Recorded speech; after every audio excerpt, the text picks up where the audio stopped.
Сәлем достар, каналыма қош келдіңіздер. Бүгін сіздермен өте жұмсақ болып пісетін шелпек нан пісіретін боламыз.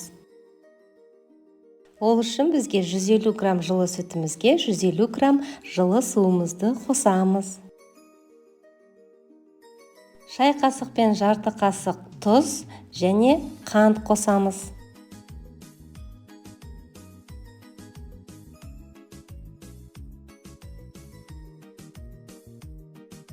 180 грамм 20% қаймақ және 1 шай қасық қопсытқышты қосып жақсылап араластырамыз.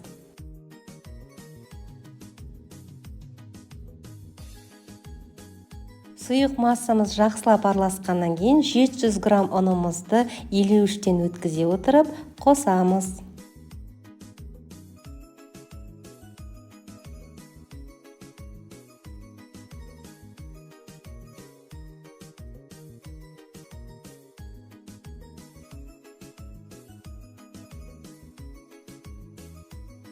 Қамырымыз осындай жұмсақ, қолға жабыспайтын болуы керек.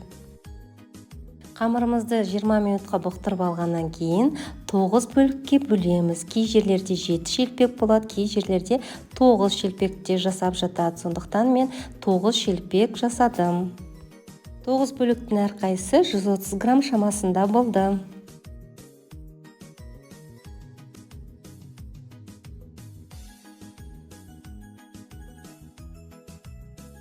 Аздап ұнымызды сеуіп, дөңгелетіп, шелпектерімізді жайып шығамыз.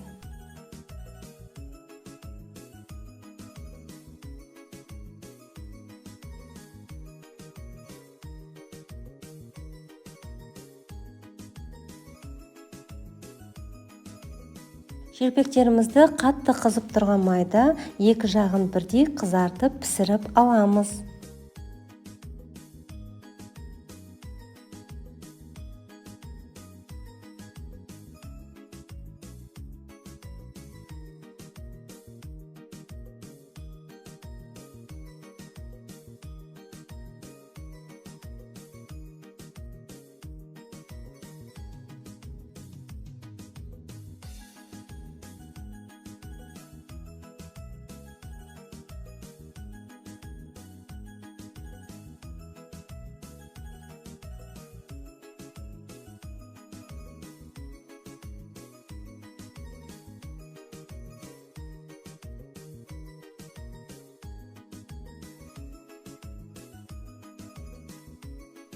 Осымен біздің шелпектеріміз дайын.